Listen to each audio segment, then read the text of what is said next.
Ladies and gentlemen, please welcome Ambassador Nikki Haley.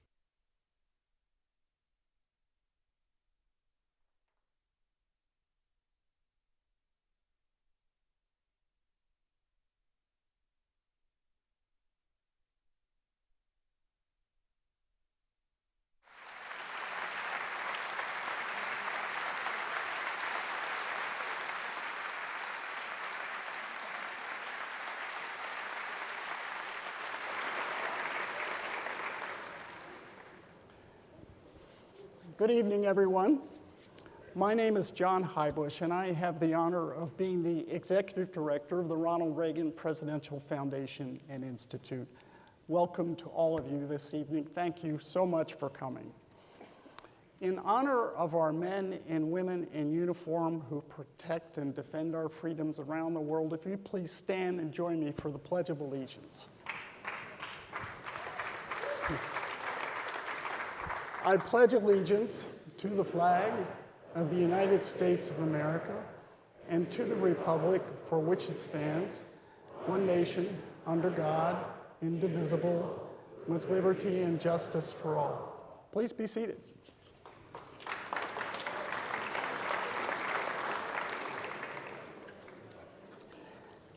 Before we get started, I'd like to recognize a few special guests we have in the audience with us this evening. Former Congressman and his terrific wife, Janice, Elton Gallagly. Elton.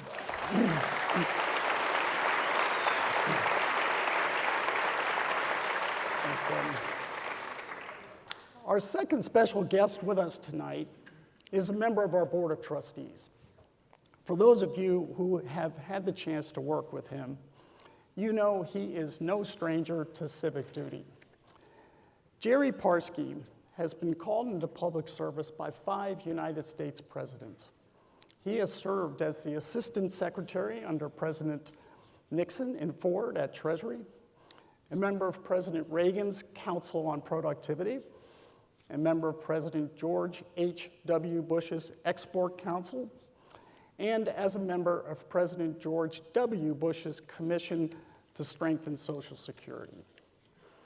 Closer to home, he served on the Reagan Foundation's Board of Trustees for 26 years and is personally responsible for some remarkable achievements during that time. As the chairman of our investment committee, he's overseen our endowment fund, one that's nearly quadrupled in size in the last 10 years. When he's not busy securing the Reagan Foundation's future, Gerry's other day job involves serving as the chairman of Aurora Capital Partners, an investment firm based here in Los Angeles. Gerry's kindly agreed to act as our host this evening and has the honor of introducing our featured speaker. Ladies and gentlemen, Mr. Gerry Parksy.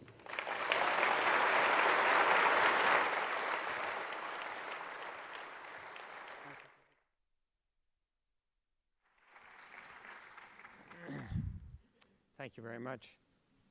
Good evening. I want to thank John for those kind words. And on behalf of my fellow trustees, thank all of you for being here. It's an honor to welcome you to the latest installment of the Reagan Foundation Speaker Series, A Time for Choosing. As most of us Reaganites know, it's a phrase made famous by President Reagan's pivotal 1964 speech. As has been said at the start of each of these events, that speech, referred to often as, quote, the speech, set in motion a chain of events that would launch a political career, define a conservative movement, and reshape a party. Today, the party once led by Ronald Reagan is facing its own time for choosing. What are its core philosophies, if any? What should the party stand for? What domestic policy and foreign policy positions are absolutely essential? In May, June, July, and September, guests here at the Reagan Library heard from Speaker Paul Ryan, Vice President Mike Pence, Secretary Mike Pompeo, and Governor Chris Christie. They offered their own views and their own perspectives in answer to these questions, critically important to the Republican Party's future. Tonight's speaker will provide her vision. Nikki Haley is no stranger to facing her own times for choosing.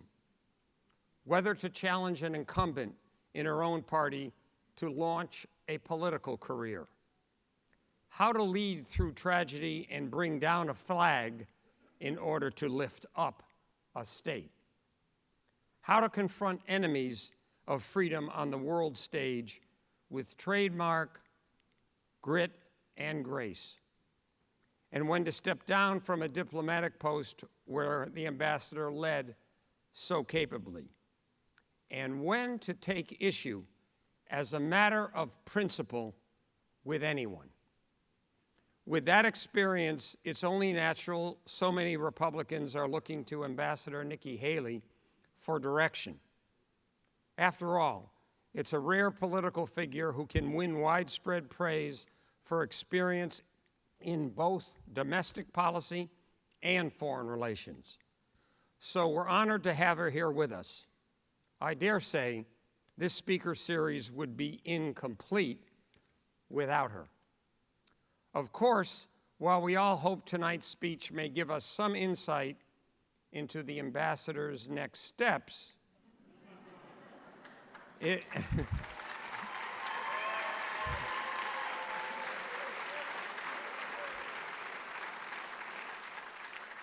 it's really all about the direction of the party. As has been said before, this is not a forum for slogans or personal attacks. It's a place for serious and thoughtful discussion. It's also not a time or place to try to remake the past.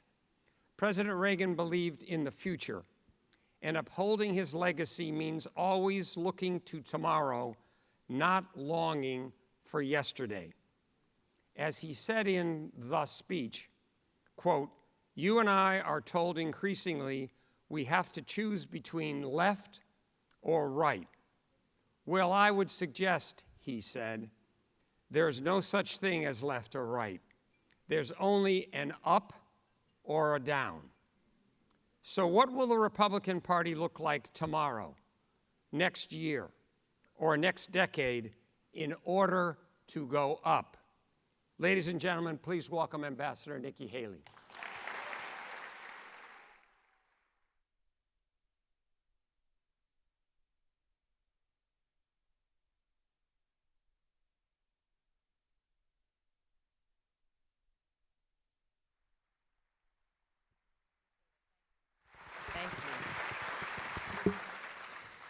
Thank you, Gerry, for your very, very kind words. And thank you all for being here. It is a great privilege to be back at the Reagan Library.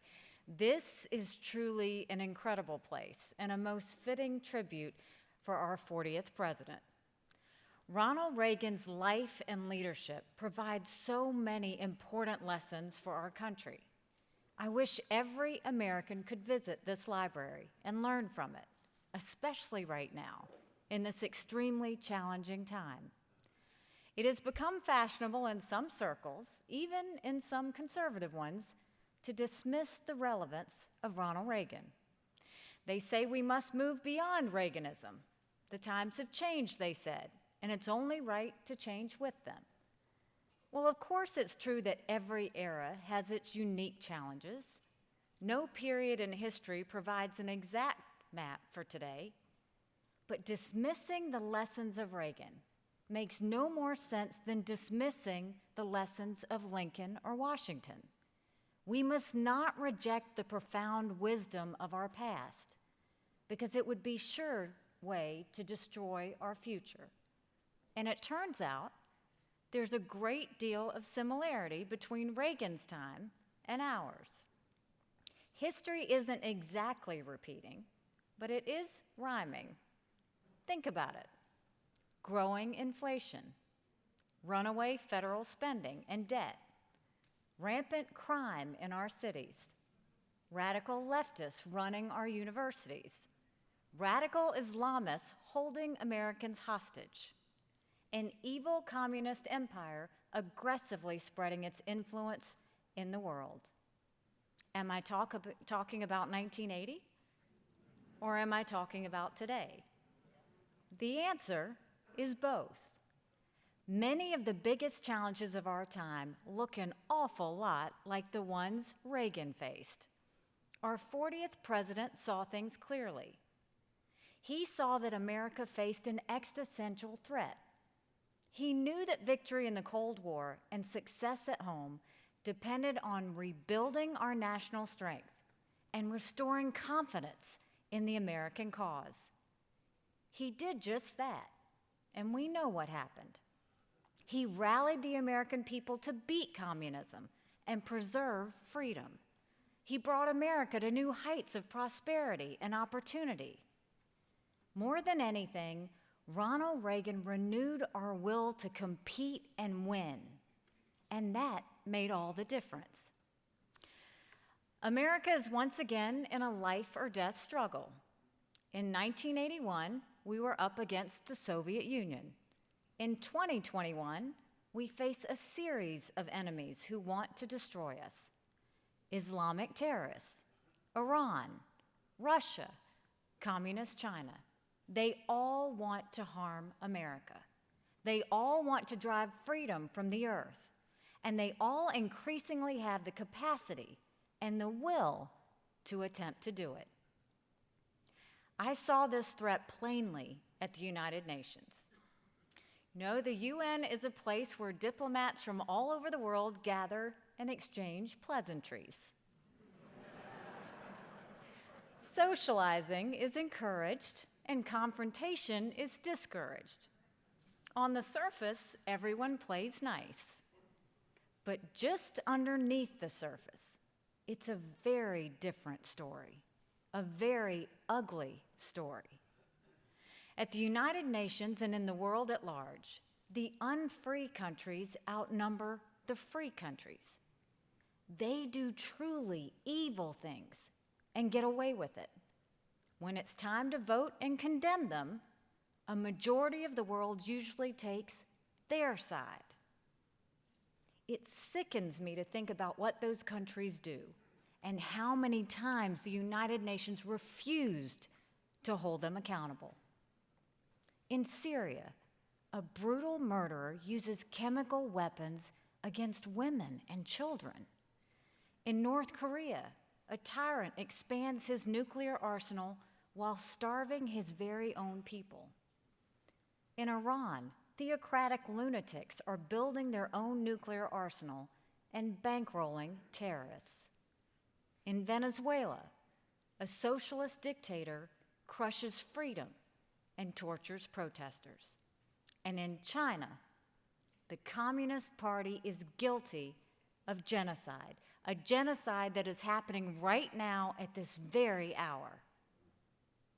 Yet, as we saw when he spoke to the United Nations, Joe Biden can't even call out China by name. Make no mistake, our enemies are not just people with a different view about how best to govern. They're barbaric. They want to roll back history to a very dark time. They've spent many years building their strength, and now they're done waiting. The fall of Afghanistan has every one of them thinking America's era has ended and theirs has arrived. The Taliban victory in Afghanistan is a total disgrace. It leaves America weaker in the world and less safe at home. It's the fall of Saigon and the Iran hostage crisis rolled into one. Our country hasn't been this embarrassed in my lifetime. The American people have every right to be angry because it didn't have to be this way. It shouldn't have been this way. We went to Afghanistan to stop the terrorists who killed nearly 3,000 Americans on 9/11. My husband deployed to Afghanistan to fulfill that mission. President Biden has thrown away what Michael and his military brothers and sisters fought for. He's thrown away what more than 2,300 Americans died for. Let's look at America's overseas force structure. We have around 200,000 American troops deployed around the world today. Less than 2% were in Afghanistan at the beginning of the year. We had fewer troops than we have in a dozen other countries. Was it enough to make Afghanistan a flourishing Western-style country? Of course not. No number of troops could have done that, and nation building should never have been our mission. But we did have enough troops to stop the Taliban from taking over and renewing a safe haven for terrorists, and that was vital for American security. Then Joe Biden pulled everything out with no conditions.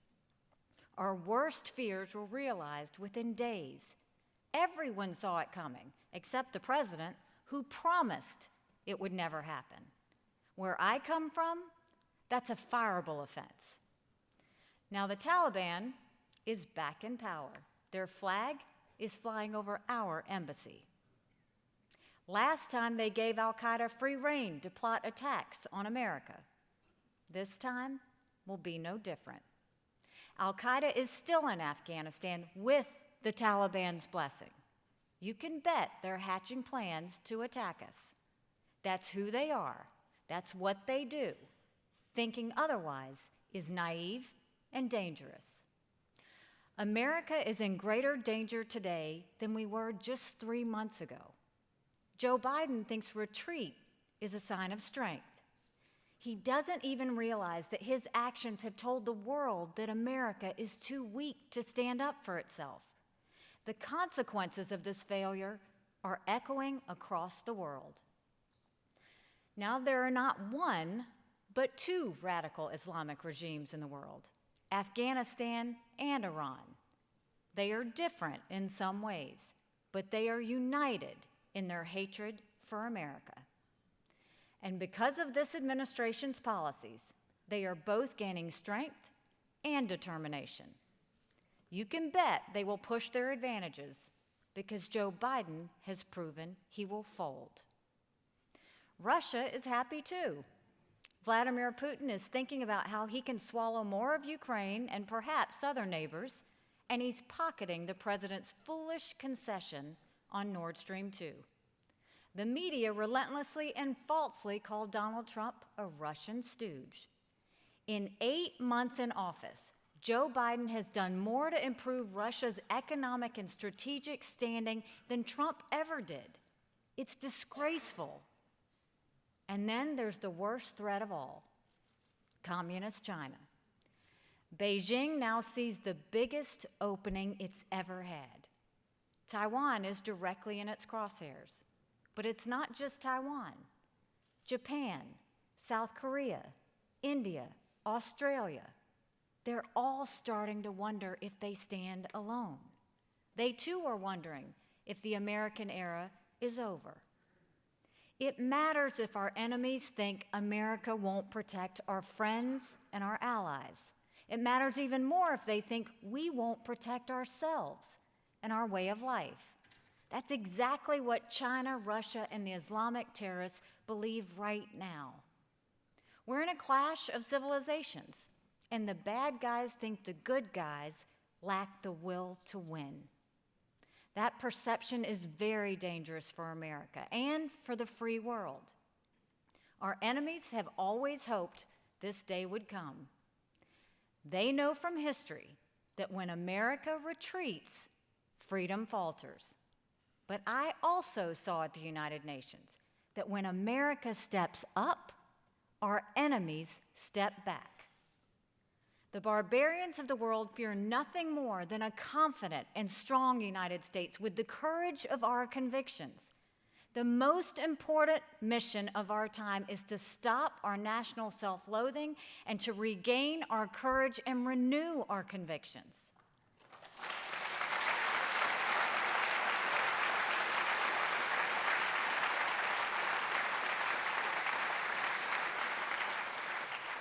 Protecting our freedom starts at home. In particular, it starts with an uncomfortable reality. I recently came upon an observation by the eminent historian Bernard Lewis.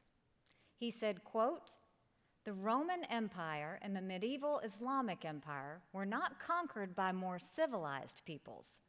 They were conquered by less civilized but more vigorous peoples. In both cases, what made the conquest possible was that things were going badly wrong within the society, so that it was no longer able to offer effective resistance." Is he talking about Rome or America?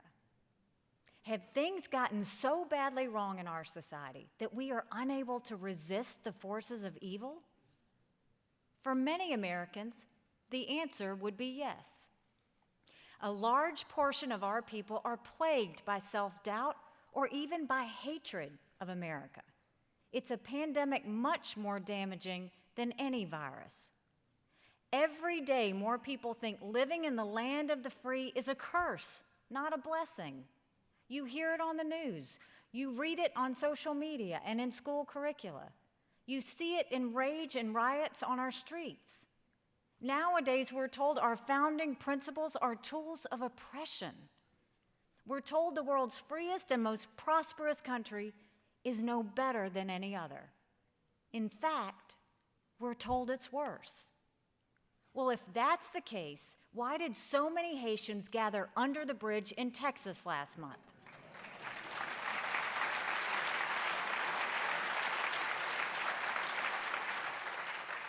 They didn't come here because America is evil. They came here because America is free. My parents always reminded me, my sister, and 2 brothers that even on our worst day, we are blessed to live in America.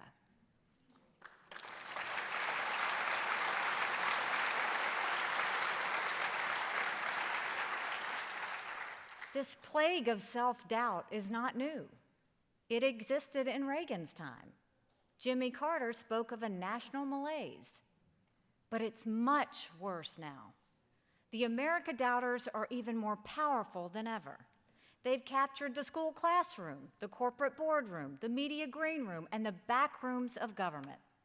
They own the commanding heights of culture and politics, and they're using their position to turn Americans against each other and against our own country. This problem runs deeper than being woke. It's bigger than critical race theory. Those things are dangerous, but the greater danger is that anger toward America is now the bedrock belief of the American left. As my great predecessor, UN Ambassador Jeane Kirkpatrick, famously said, in Reagan's time, the left was happy to, quote, "blame America first." Today's Democrats don't even believe in America. We've reached a place where the President and the Vice President of the United States routinely accuse America of systemic racism. Virtually every elected Democratic politician agrees with them. This is an astonishing turn of events. Just 17 years ago, Barack Obama gave the speech that launched him on his way to the White House. It was at the 2004 Democratic National Convention. This is one of the most noted passages from his speech. Then Senator Obama said, quote, "We are one American family. There's not a Black America and a white America, a Latino America and an Asian America. There's the United States of America. We are one people, all of us pledging allegiance to the stars and stripes." Can you imagine any prominent Democrat making that statement today? I can't. Democrats have given up on America as a colorblind society. They see America's flaws as more profound than its strengths. They deny the massive progress we've made, and they punish anyone who disagrees. They are quick to praise those who attack America and eager to attack those who praise America. Democrats have abandoned Barack Obama's unifying message on race and national identity. Republicans cannot make the same mistake. That message was our message first. We must once again take it to the American people. We're fighting for a society where people are judged by actions, not color, where discrimination is ended, not embraced, where censorship is rejected and free speech is protected. We want a country that cherishes its principles and takes pride in its progress. And we know the only way to bring out the best in America is to believe in America. We must not be ashamed of the American story. We should tell it everywhere we go. We know that some of it's hard to hear. The founders weren't saints. They lived in a time in which slavery was legal and women's rights were an afterthought. We don't need to make excuses for those obvious injustices, but we can't act like that's all the country is. The left is so focused on what was wrong, they miss the profound things America got right. The American founding remains history's biggest leap forward for human freedom. For the first time, a nation proclaimed that all people are created equal, that we have unalienable rights, and that government is legitimate only when it derives from the consent of the governed. What happened in 1776 turned history on its head, and billions of people are better for it. So no, America isn't perfect, but the principles at the heart of America are perfect. And the story doesn't stop there. The founders set a standard for America to meet, and they summoned the American people to meet it. If you're reading a woke history book, you'd never know it. But if you're reading a real history book, you will meet the heroes who pursued the promise of freedom, equality, and justice for all. That promise sparked a fire in the hearts of Frederick Douglass, Abraham Lincoln, and the abolitionists who brought slavery to an end. It moved the minds of Elizabeth Cady Stanton, Susan B. Anthony, the suffragettes, and all who've made women's rights a reality. That promise filled the air when Martin Luther King Jr. told us of his dream. It was made more real with the end of segregation and the victory of civil rights. That promise of America has been a constant in my life. I'm the proud daughter of Indian immigrants. We were the only Indian family in a small, rural, southern town, population 2,500. My dad wore a turban. He still does to this day. My mom wore a sari. Nobody knew who we were, what we were, or why we were there. I was a brown girl in a black and white world. Every day, my family faced stares, whispers, suspicion, and exclusion. But then, something very American happened. The community looked beyond skin color. They got to know my family as hardworking people who shared their values. Slowly, those stares turned into smiles. Those whispers turned into words of friendship. We went from being left out to being welcomed in. Not every day was great, but nearly every day was better than the one before it. I haven't just seen the American story, I've lived the American story. And take it from me, the first female and first minority governor of South Carolina, America is not a racist country.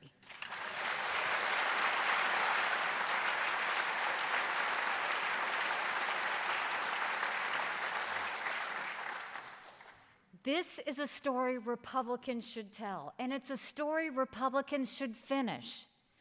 The moral mandate to make America freer, fairer, and better falls to us. Lord knows there's a lot of wrongs to right. There's an education system that fails too many students, a welfare system that traps too many in poverty, a healthcare system that's too costly and bureaucratic. There's a crime wave that claims too many lives, disproportionately black and brown lives. There's a crisis at the border that undermines our safety and our national identity. There's too much trust in central planners and the fantasy of socialism, and too little trust in the genius of the people and capitalism. More than anything else, we must restore America's moral courage.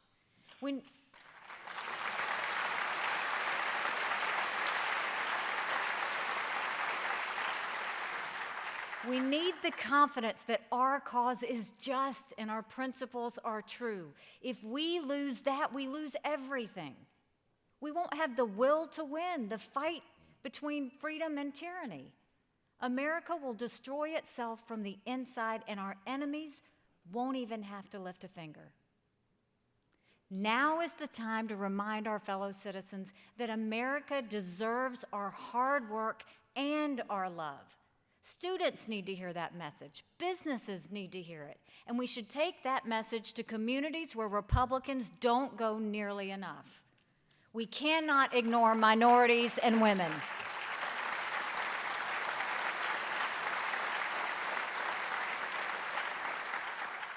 The left is feeding them a false narrative about our country, and more often than not, it's all they hear. It's up to us to provide the truth about America. The sooner we lead a new awakening of patriotism, the quicker we'll stop the decaying belief that our country is systemically racist. The sooner we rekindle faith in our first principles, the faster we'll make even more progress towards justice for all. Most of all, by restoring belief in the goodness of our nation and our national cause, we'll prepare the country to beat the challenges of the 21st century. Only a confident and a proud America can win the clash of civilizations. I have faith we'll come through this crisis. After all, it was only 16 years from the fall of Saigon to the fall of the Soviet Union. When President Reagan predicted the Soviet collapse, it appeared unimaginable. 9 years later, it happened. I firmly believe that freedom and democracy will also leave Chinese communism and the criminal regime in Iran on the ash heap of history.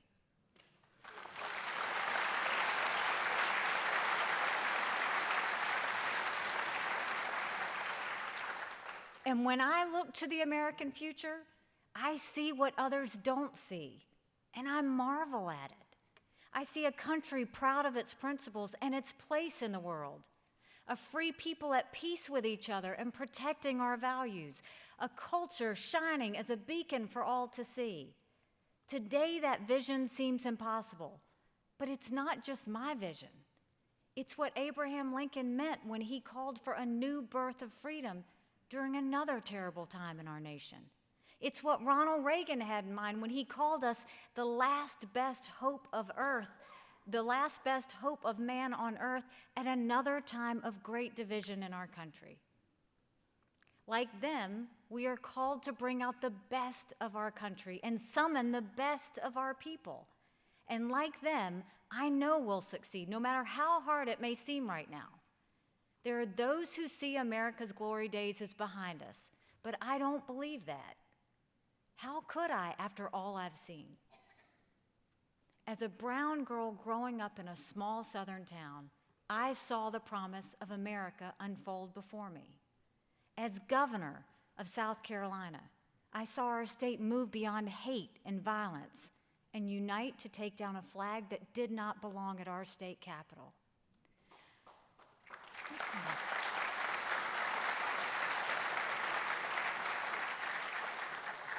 As ambassador, I saw that America is still the standard.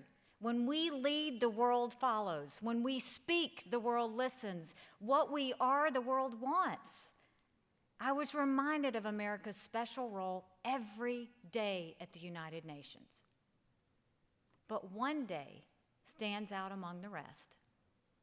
It was the day I stood on the Simon Bolivar Bridge between Colombia and Venezuela, watching thousands of Venezuelans pour by the thousands fleeing from socialist tyranny. I can still see their faces. They were hard and sad. Most had walked many miles in the blazing sun to get the only meal they might eat that day. They were coming from a place where they killed zoo animals for food. Entire families passed me, carrying what few possessions they had. For some, it was a stuffed animal. For others, a plastic bag with a couple of pieces of clothing inside. When I left the bridge, I went to a nearby shelter run by the Catholic Church, where the Venezuelans were all gathering. I met a few of them, and I hugged them. After a few minutes, more and more families started to gather around. I didn't understand why they flocked to someone they had never met. And then it hit me. They didn't care who I was. They cared where I was from. In me, they saw America, and in America, they saw hope. The time has come to revive that hope. We must keep it alive for ourselves and our children, our grandchildren, and yes, our world. Ronald Reagan said freedom is never more than one generation away from extinction. America is now putting that to the test. I have faith we can pass that test like we always have. Our challenges are steep, but they are not too steep to overcome, so long as we believe in America and fight for America. We have no higher calling as a people. Together with you, I pledge to answer that call and inspire our country once again. Thank you, God bless you, and may God bless America. Thank you.